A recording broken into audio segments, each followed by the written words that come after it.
ती आनंदी. मोहन एक गरीब कुटुंबातला लहान गावातला मुलगा.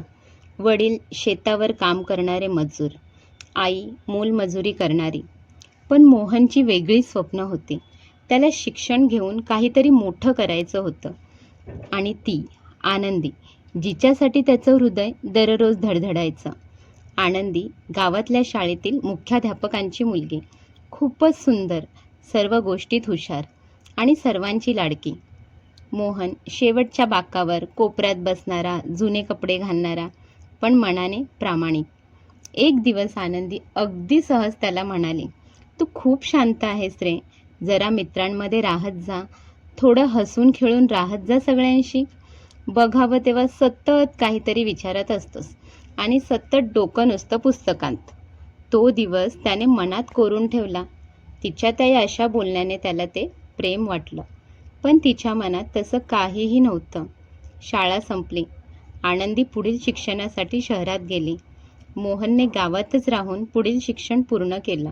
दिवसा शेतात काम आणि रात्री अभ्यास करायचा. कधी कधी आनंदी त्याला सोशल मीडियावर दिसायची, नवीन कॉलेज, नव्या मित्रांमध्ये. मोहन फक्त तिच्या पोस्टकडे पाहायचा. कधीच भेटू शकत नाही का मी तिला? तिच्या बरोबरीचा होईन का कधी? अखेर त्याने कॉलेज पूर्ण झाल्यावर शहरात जाण्याचा निर्णय घेतला. शहरात आल्यावर त्याला तिला कधी भेटतोय असं झालं होतं. पण तिचा पत्ता त्याच्याकडे नव्हता. फेसबुकवरून त्याने तिला फ्रेंड रिक्वेस्ट पाठवली. तिने ती स्वीकारली सुद्धा. आता ते दोघं मेसेजवर बोलू लागले. गप्पा सुरू झाल्या. तिने मेसेज केला, "सध्या काय करतोस?" त्याने रिप्लाय केला, "तुला माहीत आहे, शाळेत असल्यापासून मला लिहायची किती आवड आहे ते. बस तेच करतोय. थोडीफार पुस्तकं लिहून झाली आहेत. आता त्यांना प्रकाशित करण्यासाठी इथे आलो आहे." तिने रिप्लाय केला, "वा, खूपच छान. तुला तुझ्या कामात नक्की यश मिळेल, मला खात्री आहे." त्याला वाटलं, आता ती एवढं बोलते म्हणजे तिच्या मनात काहीतरी असेलच ना. नको, तिला एकदा प्रत्यक्षात भेटून विचारलं पाहिजे. त्याने मेसेज केला, "उद्या भेटशील का?" तर तिने देखील होकार दिला. त्याच्या मनात चलबिचल सुरू होती. दुसऱ्या दिवशी भेटायचं म्हणून त्याला रात्रभर झोपच लागली नाही. एवढ्या वर्षानंतर ती आता कशी दिसत असेल, काय करत असेल? एवढ्या वर्षात तिच्या आयुष्यात दुसरं कोणी आलं तर नसेल ना? रात्रभर त्याच्या मनात फक्त विचारांचं वादळ सुरू होतं. दुसरा दिवस उजाडला. ठरलेल्या ठिकाणी तो 1 तास आधीच जाऊन पोचला. जेव्हा ती आली, तो तिच्याकडे क्षणभर बघतच राहिला.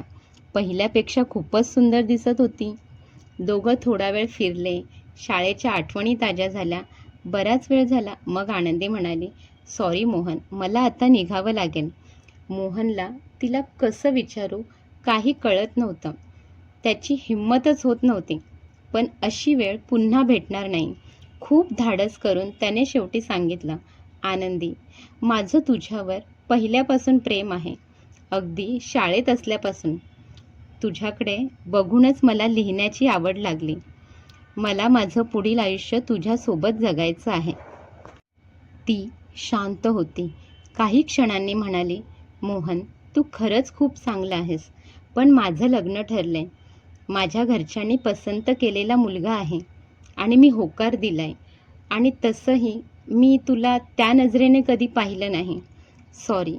असं म्हणून ती तेथून निघून गेली. त्या रात्री मोहनने फक्त गप्प राहून आकाशाकडे पाहिलं. मनातल्या सगळ्या स्वप्नांचं वादळ त्याच्या डोळ्यापुढे होतं. आज मोहन एक यशस्वी लेखक आहे. त्याची पुस्तकं लाखो लोक वाचतात. पण एक पुस्तक, ती आनंदी, तो आजही लिहितोय. पण शेवट अजूनही अपूर्ण आहे. त्याने प्रेम केलं, त्यासाठी इतकी वर्ष वाट बघितली. पण ते प्रेम त्याच्या नशिबातच नव्हतं. खरंच, काही प्रेम पूर्ण होण्यासाठी नसतात. ती सुधारणं शिकवतात, जगणं शिकवतात आणि स्वतःचं मोल समजावून देतात. प्रेम हे फक्त मिळवण्यासाठी नसतं. कधी कधी ते आपल्याला घडवण्यासाठी आपल्या आयुष्यात येतं. धन्यवाद.